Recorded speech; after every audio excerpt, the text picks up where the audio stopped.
Mensagens que edificam, ministradas pelo pastor Sidney Ferreira.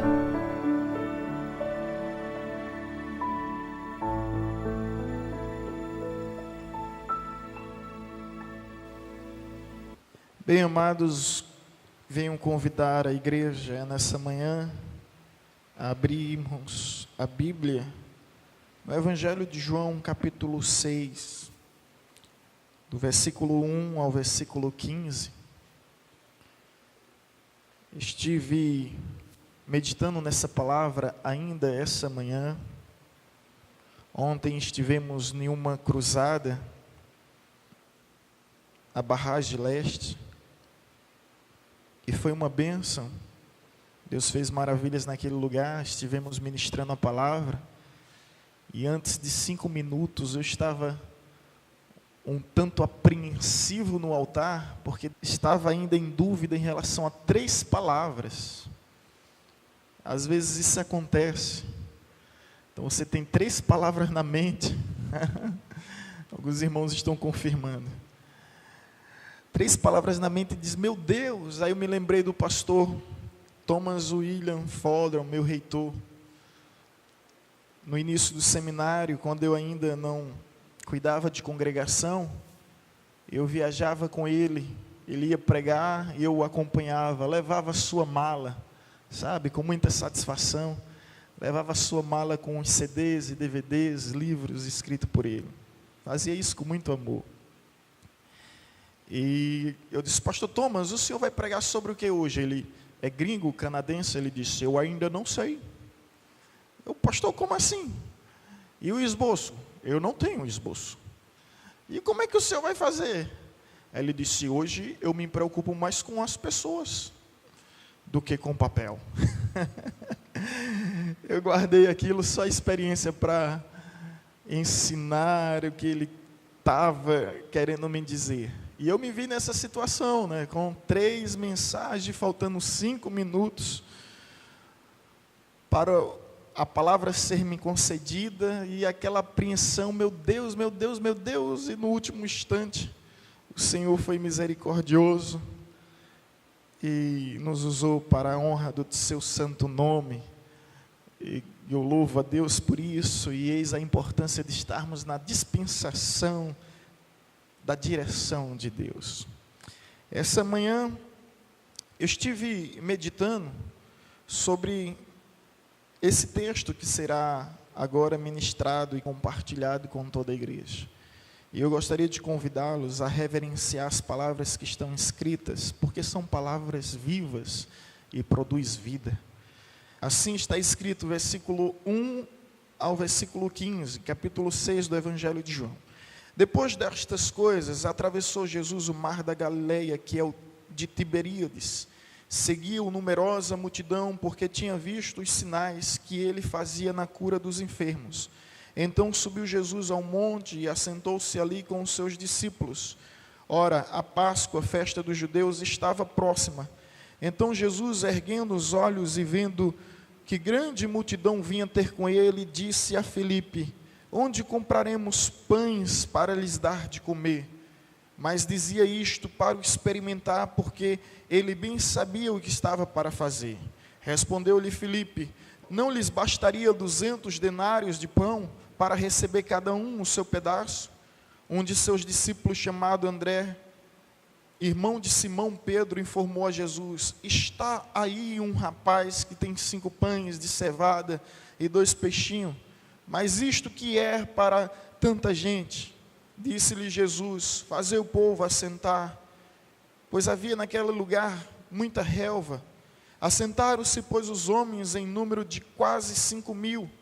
Então Jesus tomou os pães e, tendo dado graças, distribuiu entre eles.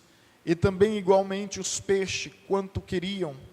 E quando já estavam fartos, disse Jesus aos seus discípulos: recolhei os pedaços que sobraram, para que nada se perca. Assim, pois, fizeram e encheram 12 cestos de pedaços dos 5 pães de cevada que sobraram aos que haviam comido. Vendo, pois, os homens o sinal que Jesus fizera, disseram: Este é verdadeiramente o profeta que devia vir ao mundo. Sabendo, pois, Jesus que estavam para vir com o intuito de arrebatá-lo, para o proclamarem rei, retirou-se novamente, sozinho, para o monte. Pai querido, nós te damos graça por esta palavra, louvamos ao teu santo nome, pelo povo que se reúne neste lugar, para te adorar, Senhor. Portanto, fala aos nossos corações e nos usa como instrumento em tuas mãos, para que a tua vontade seja realizada em nossas vidas. Essa é a nossa simples, singela e sincera oração, em nome de Jesus. Amém. Meus amados, a multiplicação dos pães e peixes é um milagre extraordinário. Eu sei que é uma narrativa bíblica conhecida e reconhecida por todos nós, mas eu não sei se você sabe que o milagre da multiplicação dos pães e peixes é o único milagre realizado por Jesus, registrado nos 4 evangelhos.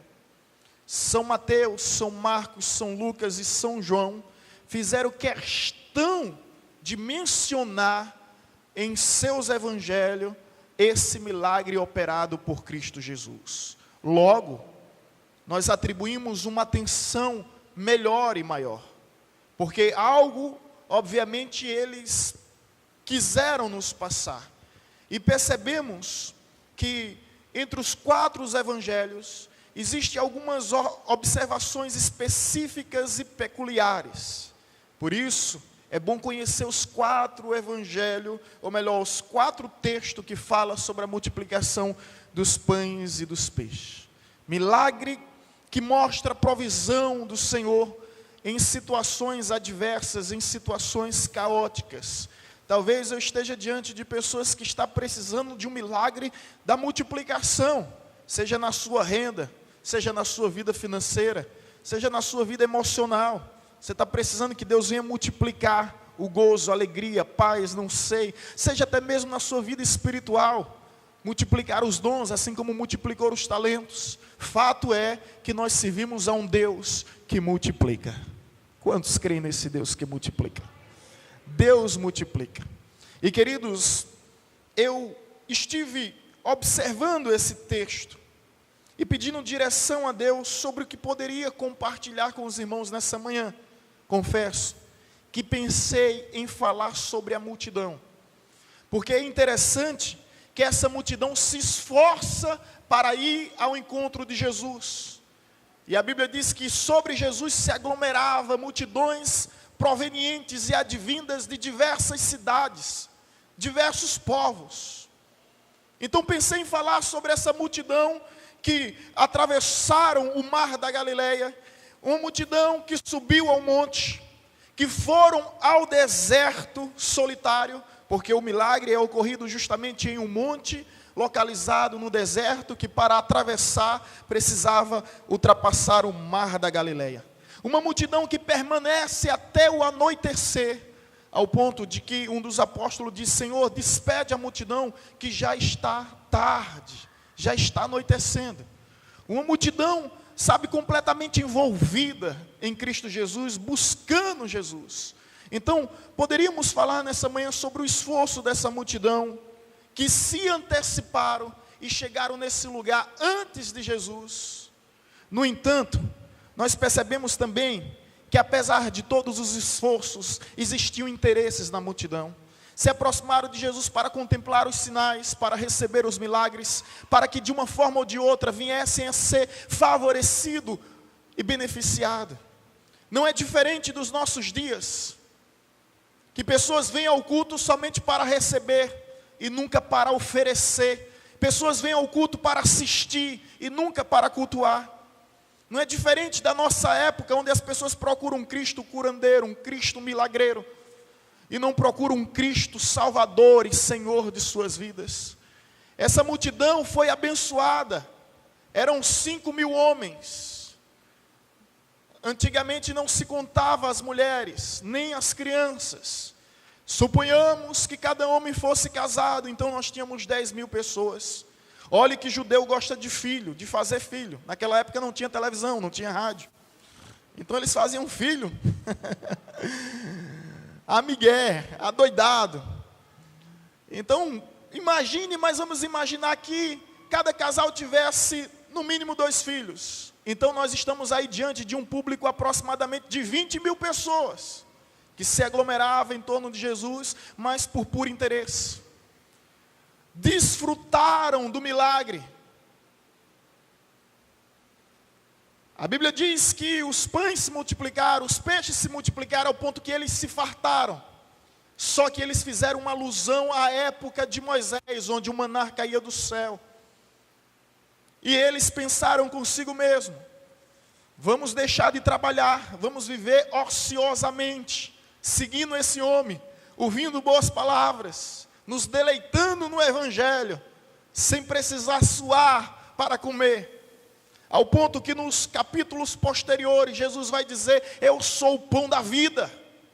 E quando ele se apresenta como o único pão que sacia e supre realmente as nossas necessidades, a multidão o rejeita, a multidão o ignora, ao ponto que fica somente os apóstolos. É uma multidão de interesses, que só quer as bênçãos e não o abençoador, que só querem os benefícios de Deus, e não o bem de Deus, que é, de fato, a sua presença em nossas vidas. Poderíamos falar sobre essa multidão, mas eu não vou hoje falar sobre essa multidão. Poderíamos falar sobre os discípulos, porque chamam a minha atenção. Se eu fui despertado pelo interesse, melhor, se a minha atenção foi despertada pelo interesse da multidão, também eu fiquei impressionado nesse texto com a incredulidade dos discípulos, dos apóstolos. Um apóstolo chega para Jesus e diz: se despede toda a multidão, já está tarde, não temos o que oferecer. Jesus disse: dai vós mesmo a eles o que comer. E aí começa aquela discussão entre Filipe e André. Filipe disse: não temos dinheiro suficiente para comprar pães para alimentar essa multidão. E André diz: olha, tem um menino aí que tem 5 pães e 2 peixinhos, mas o que é 5 pães e 2 peixinhos para alimentar toda essa multidão? Então os discípulos, os apóstolos demonstraram incredulidade, apesar de já terem visto e contemplado tantos milagres da parte de Deus, mas ainda eram céticos, corações endurecidos. E eu aprendo aqui, irmãos, que para andar com homens de Deus, nós temos que ter visão de Deus. Geazi andava com Eliseu, mas não tinha visão, ao ponto de que Geazi viu ao seu redor inimigos, carros e cavaleiros, e disse: são muitos o que vem contra nós. E Eliseu disse: Senhor, abre os olhos para que ele possa contemplar. E quando Deus abre os olhos de Geazi, ele começa a contemplar carruagens celestiais. E ele diz: mais numerosos são os que estão conosco do que os que estão com eles. Eram só 2 homens, humanamente falando, contra exércitos. Mas, meu irmão, se nós estamos com Deus, e aparentemente você pode estar sozinho, mas tenha certeza que a maioria sempre vai estar ao seu lado.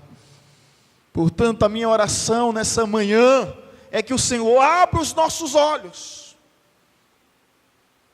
para que venhamos contemplar as maravilhas que Ele tem a operar em nosso meio e por meio de nós.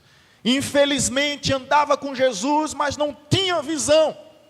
Filipe e André, poderíamos citar tantas ocasiões, ao ponto que Judas censura Jesus, quando a mulher do vaso alabastro quebra aquele vaso precioso, deixa o perfume exalar em toda a casa, ao ponto que Judas censura.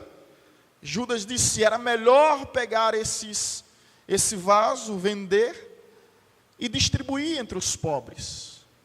Olha só, Judas querendo ensinar Jesus a fazer as coisas. É cada uma que a gente vê. É cada história que a gente ouve. E é assim. Os apóstolos pragmáticos, completamente práticos, não conseguia ver que a fé precisa entrar em ação. Só conseguia contemplar a lógica humana, a razão humana, e nós não fomos chamados para viver mediante a razão e a lógica humana. Por isso há situações que a fé deve entrar em ação. E os apóstolos não exerceram a sua fé. E passa nessa história como incrédulos. Despede a multidão, procurando soluções práticas, convenientes. Não temos dinheiro suficiente para comprar alimento. E onde vamos encontrar? No meio de um monte, no meio de um deserto. Só tem 5 pães e 2 peixinhos, mas isso não significa nada. Para mais de 5.000 homens, provavelmente 20.000 pessoas.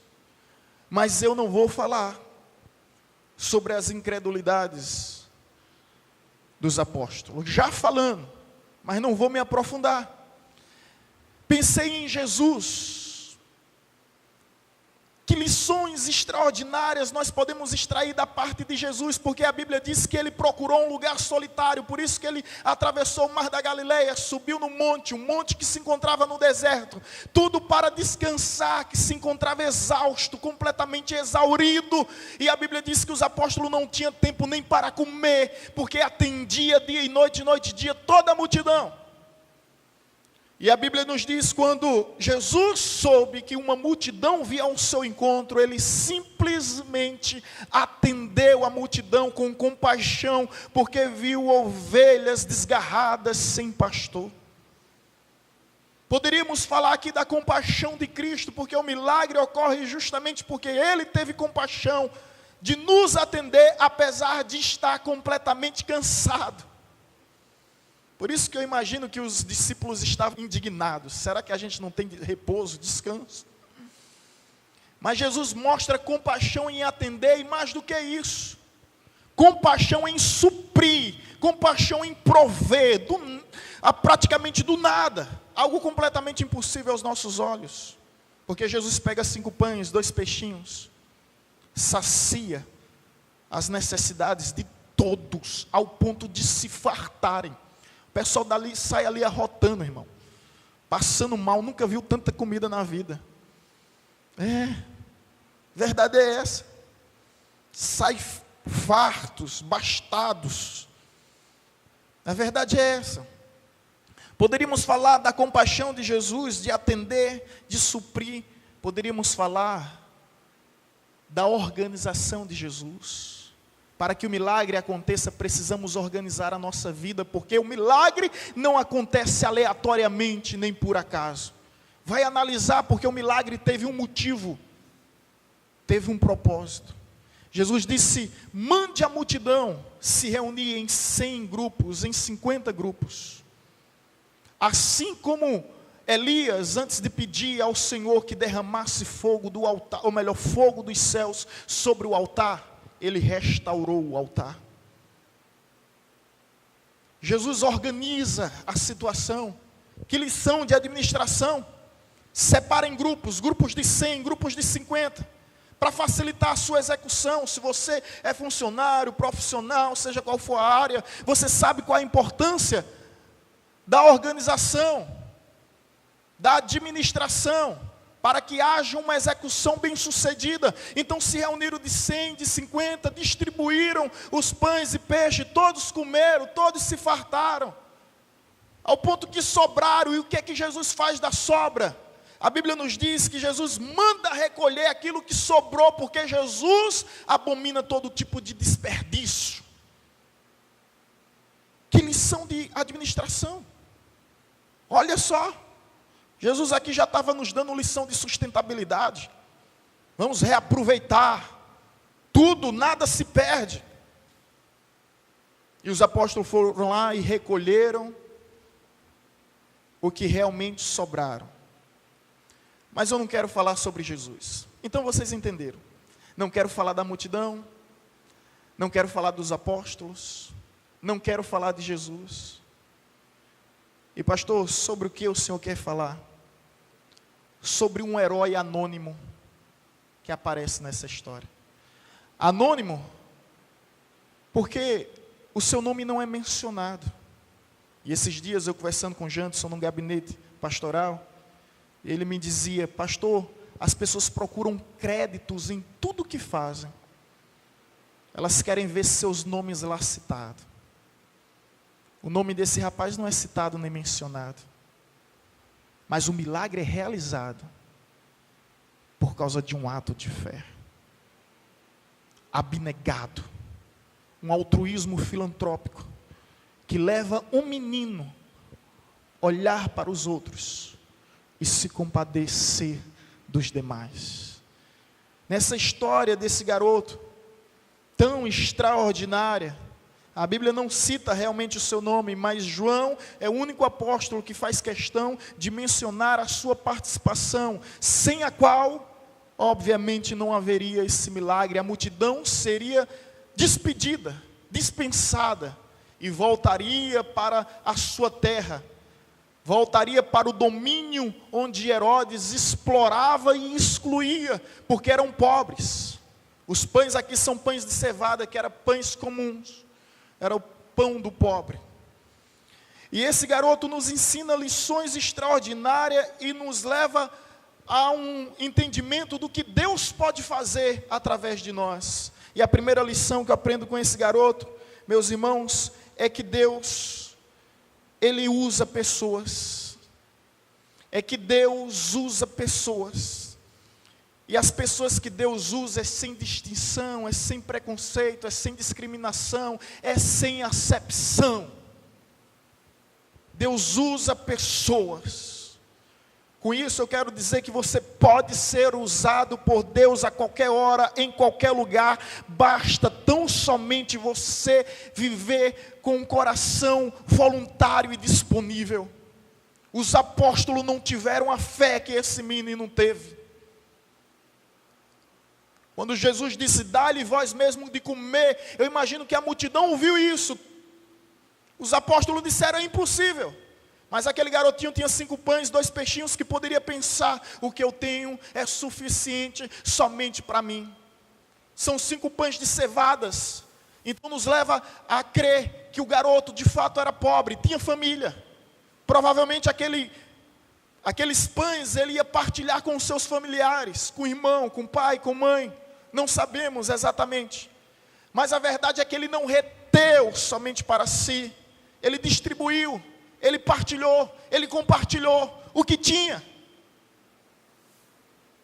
Deus usa pessoas.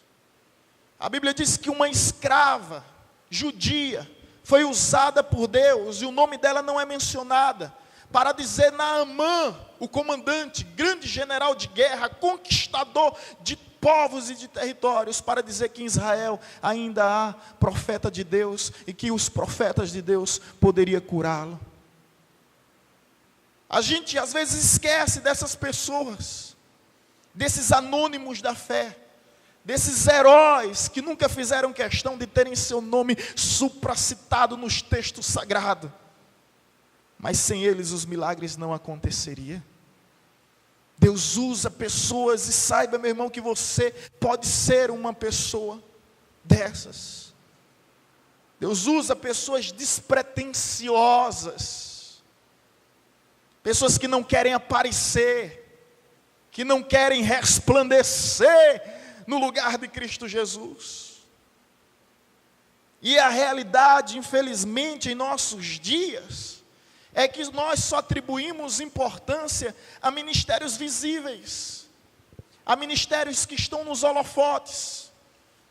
Glamour é o que nós buscamos. Na medida que seremos reconhecidos no céu apenas como servo, porque está escrito: vinde, meu servo bom e fiel. Não pelos títulos que conquistamos, não pelos cargos que obtivemos, mas a realidade é isso. E eu sei que eu não sou o único que percebo em nosso meio, que quando, e aqui abrange-se a todas as áreas, e a realidade é que quando o ministério de louvor está tocando, parece que há algo mágico no altar. Existe mais empolgação, existe mais motivação. Não é? Não sei qual é o efeito do microfone na mão de um homem ou de um instrumento na mão de uma pessoa. Mas eu quero ver quem é você sem um violão, sem uma guitarra, sem uma bateria, sem um microfone, sem estar no altar. Quero ver quem é você quando ninguém te vê, quando ninguém está vendo. Esse garoto é usado por Deus de uma forma despretensiosa, e a gente vê, não só aqui, mas em tudo que é lugar, pessoas que se empolgam uma vez por ano, quando o seu congresso, ou melhor, quando o congresso do seu ministério é realizado. Elas fazem, não é para Jesus não, é para si mesmo. A realidade é essa, porque aquele que faz para Jesus, ele participa de todos os eventos, ele participa de todo o congresso, ele se prontifica, coloca-se como voluntário, ele sempre diz, está precisando de mim. Porque ele sabe e entende que no fim de tudo, um único nome será glorificado. É o nome de Jesus. E não o nosso nome. Precisamos de homens como João Batista, que digam o que importa é que ele cresça, que eu desapareça.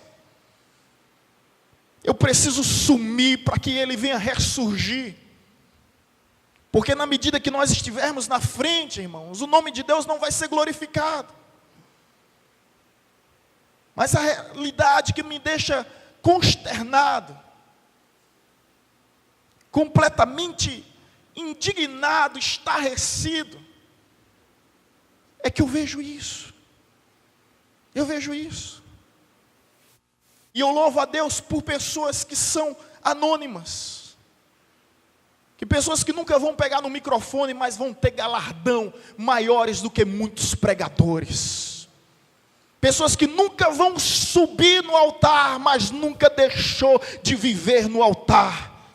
Essas pessoas são reconhecidas nos céus. E o Deus que contempla tudo, do qual nada podemos esconder, com certeza há de recompensar essas pessoas. Certa ocasião, o pastor, passando por crise, problemas na igreja, e Deus falou, olha, quem sustenta o seu ministério é a irmã fulana. Deus falou a ele, irmã fulana, mas ela é tão caladinha, ela não fala nada, ela nunca me deu um abraço, nunca apertou na minha mão, tão tímida. E Deus disse, é ela que sustenta o seu ministério em oração. Se não fosse ela, a situação já está difícil, estaria mais difícil ainda. Então, pessoas que estão por trás dos bastidores, e eu sei que há nessa igreja, pessoas que estão orando em suas casas, pessoas que estão clamando a Deus, pessoas que são como esse menino, usadas por Deus, ninguém sabe o nome, ninguém sabe a história, ninguém sabe de onde veio, mas a realidade é que quando o milagre for citado, todos vão lembrar da sua participação. Isso é verdade. Por isso João fez questão de escrever. Deus usa pessoas independente de cargos, independente de função. Davi não era guerreiro, não era caçador, não conseguia nem colocar a armadura sobre seu próprio corpo, era pesada demais, ele era apenas um menino. Mas diante da necessidade, quem Deus usou? Um coração disponível, um espírito voluntário.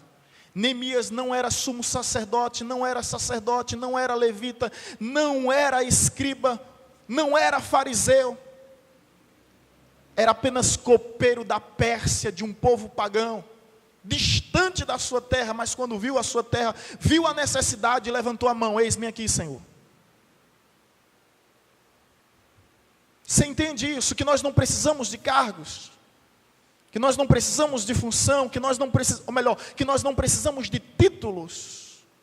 Deus usou Neemias. E na época de Neemias existia todo esse tipo de gente aí. Vocês estão entendendo? A Bíblia nos fala que havia escola de profeta, mas Deus, quando foi levantar um profeta contra Israel, levantou um boieiro chamado Amós, que diz, eu não sou profeta, nem filho de profeta, mas o Senhor me chamou a profetizar, eu vou abrir a boca. E começou a profetizar. Existia escola de profeta. Deus poderia ir a esses seminários da época e levantar um, levantar dois, levantar três, vai para o campo, atrás de um boieiro. Olha que Deus tão impressionante, meu Deus do céu. Olha o que Ele faz. Porque Ele está atrás de pessoas voluntárias, pessoas disponíveis, pessoas despretensiosas. Essa é a realidade. E eu espero, irmãos, que em nome de Jesus, nós venhamos aprender com esse menino. Saber que Deus usa pessoas. Talvez o seu nome, no fim da história, no final do filme, não tem uns créditos lá. Talvez seu nome nunca apareça. Nós precisamos dizer algumas verdades. Você canta bonito, parabéns. Mas talvez você nunca seja famoso. Você prega bem, Deus te abençoe. Mas talvez você nunca seja reconhecido.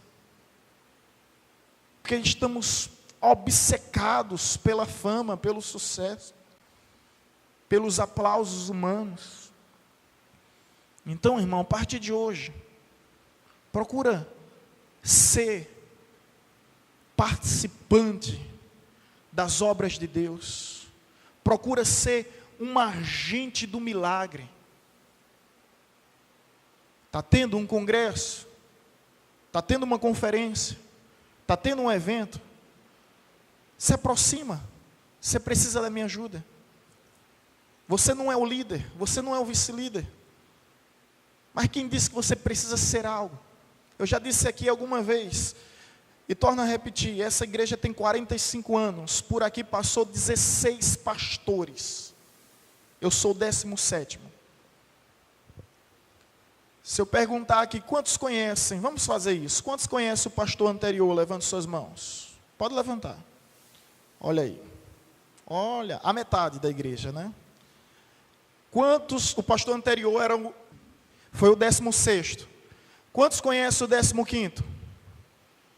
1, 2, gente, mas a realidade é essa, na medida que o nome vão sendo citado, a gente esquece, entendeu? A gente pode lembrar do último, do penúltimo, do antepenúltimo, mas a gente vai esquecendo. Quem foi o primeiro pastor dessa igreja? Alguém lembra? Ninguém lembra. Quem foi o segundo? Terceiro? O quarto, quinto, sexto, sétimo, oitavo, nono, 10º, 11º, 12º, 13º. Aí a gente começa a lembrar, Jair, Júnior. Aí a gente vai lembrar de Edécio, vai lembrar de Odinei. Mas a realidade, irmãos, é que a história vai se encarregar de apagar, e eu estou completamente consciente disso, que daqui uns dias pode ter um outro aqui no meu lugar, perguntando quem foi os últimos pastores, e vai ter uma outra geração aqui que não vai nem lembrar, mas o que importa é saber a resposta para uma simples pergunta, que eu peço que vocês respondam: quem é o Senhor desse lugar? Quem é o Senhor desse lugar? Isso para mim é suficiente. Isso para mim basta. Ou vocês estão pensando que eu faço o que faço porque tem um título e tem um cargo? O bom é que eu nasci aqui e não caí de paraquedas. Todo mundo me conhece. Na cidade, nessa igreja, todo mundo me conhece. E eu louvo a Deus no dia, que era dia do pastor, em 2012. O meu pastor desce aqui para a igreja. E eu aqui no altar. Eu disse, todos vocês me conhecem como pastor, mas existe alguém que me conhece como ovelha. Quer saber quem eu sou, quem eu fui? Procure-o. Ver se algum dia eu me rebelei. Procure-o. Chamei ele à frente. Oramos juntos, o honrei. Mas procure. Ele sabia. Ele sabe. Ele sabe. Nunca fui movido por título, por cargo. Minha motivação é ver o nome de Deus sendo glorificado. Isso me basta, isso é suficiente. Amém, amados? Glória a Deus. Então esse menino nos ensina que Deus usa pessoas. Segundo, esse menino nos ensina que Deus usa o que temos. Deus usa pessoas. O texto no versículo 9 vai dizer: está aí um rapaz que tem 5 pães de cevadas e 2 peixinhos. Mas o que é isto para tanta gente? Então Deus usa pessoas, não importa se é homem, menino ou mulher. Como já diz a canção de 4x1. Deus usa quem Ele quer. Quem poderia imaginar que um menino ia ajudar a alimentar a multidão? É assim que Ele faz, Ele usa quem Ele quer. Homem, menino e mulher. Usa qualquer um. Qualquer pessoa. Então você não precisa de credenciais para ser usado por Deus. Que isso fique bem claro. Segunda verdade que esse menino nos ensina é que Deus usa o que nós temos. Nunca vai pedir o que nós não temos e aquilo que nós não podemos oferecer. Se você tem pouco, Deus usa, transforma o seu pouco em muito. Você tem coisas pequenas, Deus usa e transforma essas coisas pequenas em coisas grandes. A grande questão é o que você tem. Moisés só tinha um cajado. Só um cajado. Deus disse: Moisés, o que tu tens em tuas mãos? Um cajado. Foi com aquele cajado que ele realizou as 10 pragas no Egito. Foi com aquele cajado que ele abriu o Mar Vermelho. Com um cajado. Agora é importante lembrar que Deus vai nos usar a partir daquilo que nós temos. É interessante quando dizem: está aí um rapaz que tem 5 pães e 2 peixinhos. Jesus diz: trazei-o até mim. E depois diz: trouxeram-lhe até Jesus os 5 pães e 2 peixinhos. Não traga 5 pães e 2 peixinhos para mim, sabe por quê? Eu não vou fazer nada. Não leve para os apóstolos, que os apóstolos não vão fazer nada.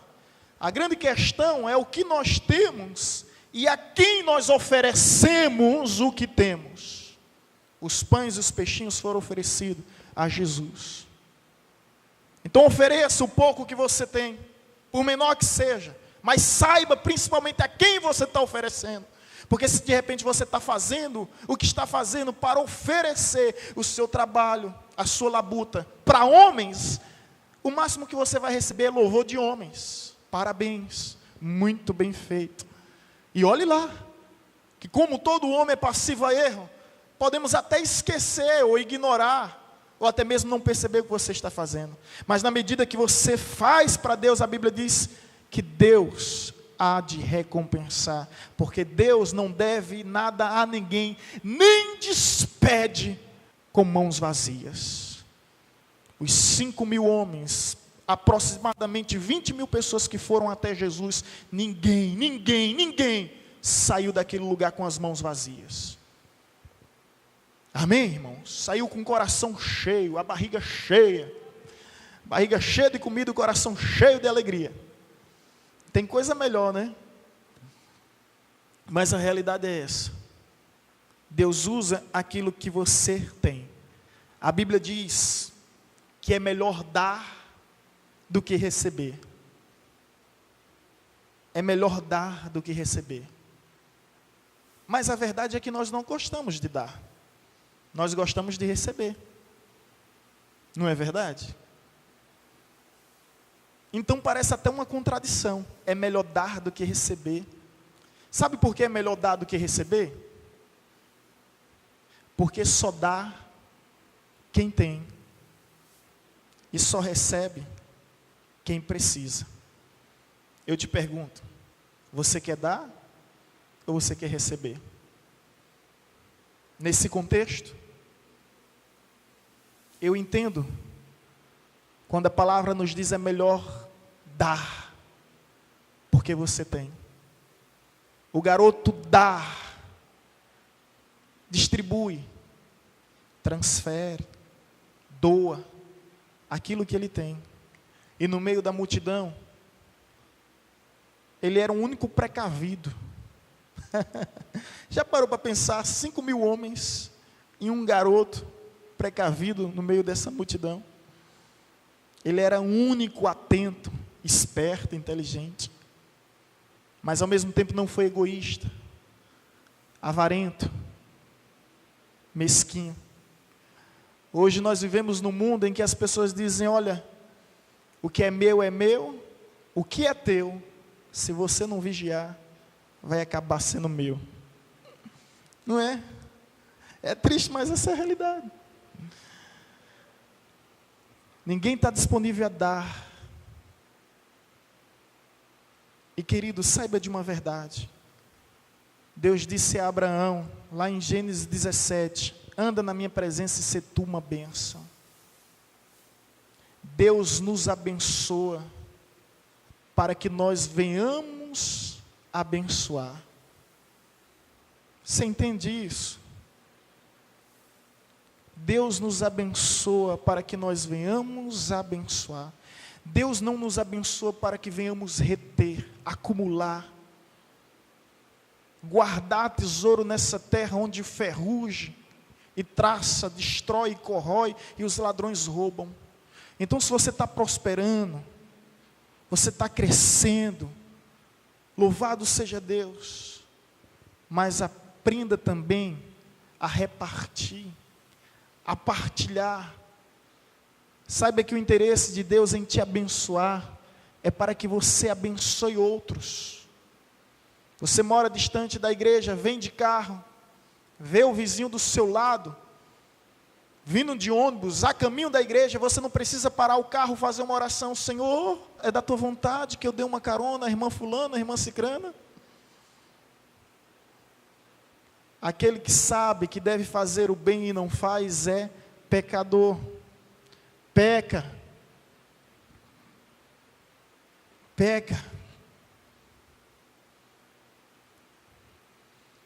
Então, se há necessidade de fazer o bem, faça, sem olhar a quem. Porque fazer bem nos faz bem. Você já passou pela experiência de encontrar um pedinte na rua, ver que realmente ele é um necessitado?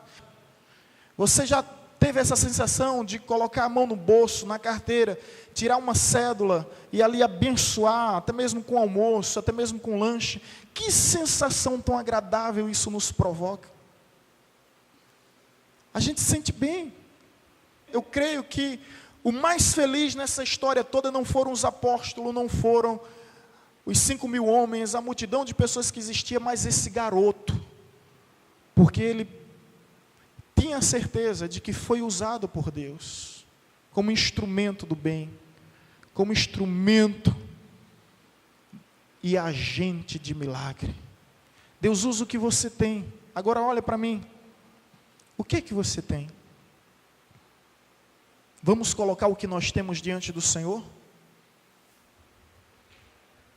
Vamos colocar o pouco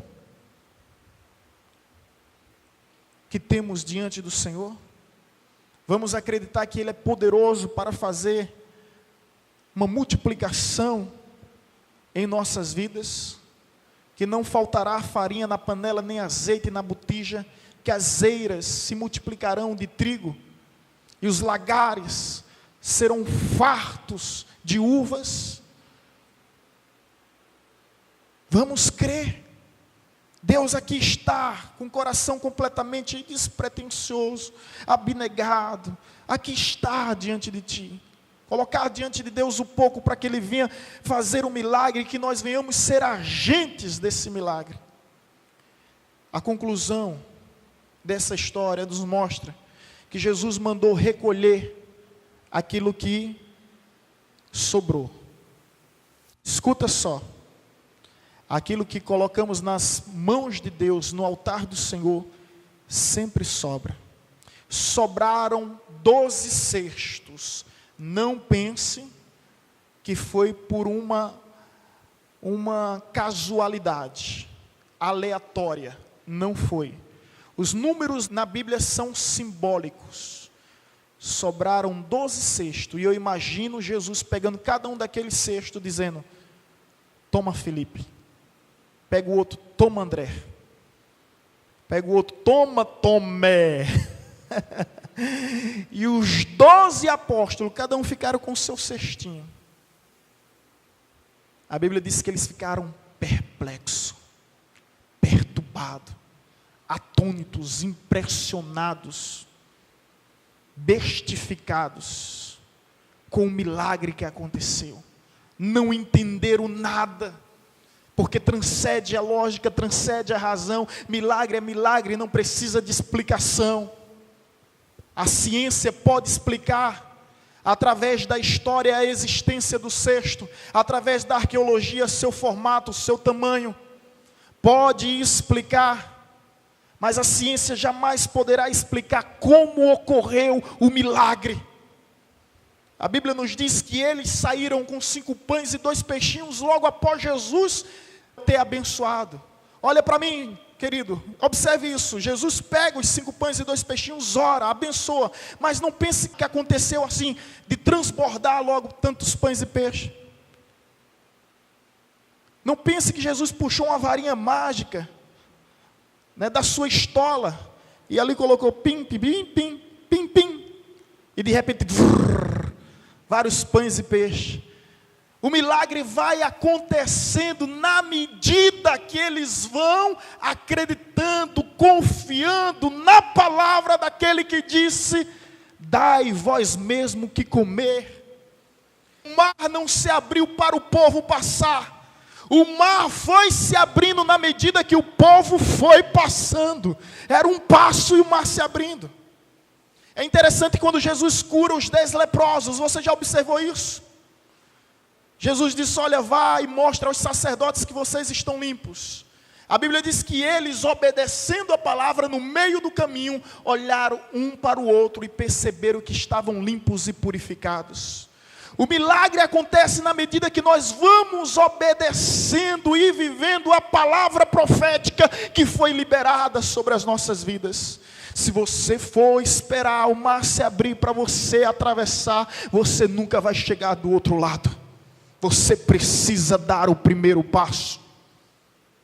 Se você, como um leproso, for esperar ser purificado para depois ir atrás de um laudo médico, isso nunca vai acontecer. Primeiro você tem que ir ao laudo médico na certeza que Deus, nesse intervalo de tempo, vai fazer o milagre acontecer.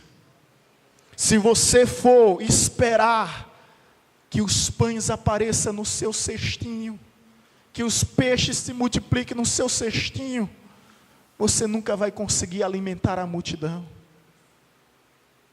Porque o milagre ocorre na medida que a gente obedece. O milagre ocorre na medida que a gente vive. Não olhe para o cesto, olhe para as multidões. E lembre-se do que Jesus disse: dai vós mesmo que comer. Ele pegava o pão, imaginam que era o último pão, e dava para a multidão faminta. Quando ele olhava para o cesto, estava lá o pão novamente. É assim que Deus faz. É assim que Deus age. E é assim que nós devemos viver. Sobraram 12 cestos, cada um de recordação, para os apóstolos, que disseram: despede a multidão faminta. Que disseram: não temos dinheiro para comprar pão. E disseram: o que podemos fazer com 5 pães e 2 peixinhos? Ficou de recordação, para que eles nunca se esquecessem que o pouco na mão de Deus se torna muito, que aquilo que é pequeno na mão de Deus torna-se grande. E através dos simples, Deus faz maravilhas. Nós podemos viver esse milagre hoje, aqui e agora, em nosso contexto profissional, familiar, em nosso contexto ministerial. Basta tão somente oferecer o que nós temos e ser agentes de milagre. Porque está escrito: dai e dá-se-vos-á. Boa medida, recalcada, sacudida, transbordante, generosamente vos darão. Esse é o efeito bumerangue Qual é o efeito bumerangue? Se você joga o bem, você recebe o bem. Se você transfere o bem, você recebe o bem. Aquilo que você lança, volta sobre você. Por isso a Bíblia diz: lança os teus pães sobre as águas, porque depois de dias o recolherá. É mistério. Quando isso foi dito é porque no rio Nilo, quando a enchente estava cheia, forte, os egípcios pegavam os trigos e lançavam no rio Nilo. Não sabiam onde ia parar. Depois, lá no final, depois de muito tempo, eles iam acompanhando a margem do rio. Quando chegava lá no final, existiam plantações de trigos. Por isso Salomão, salvo engano, é quem diz: lança os teus trigos sobre o rio, sobre as águas, depois de dia recolherá. É um ato de loucura, irmãos. É um ato que não tem coerência, mas é um ato que nos desafia a viver pela fé.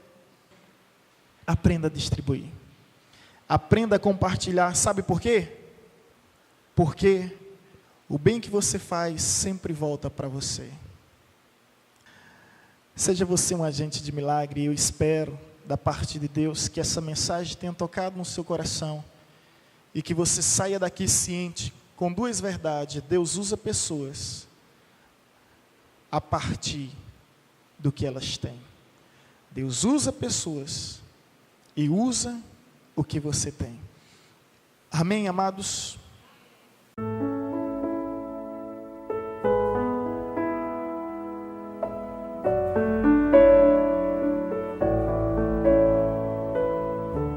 Você acabou de ouvir uma mensagem ministrada pelo pastor Sidney Ferreira, da Igreja Batista Evangelizadora.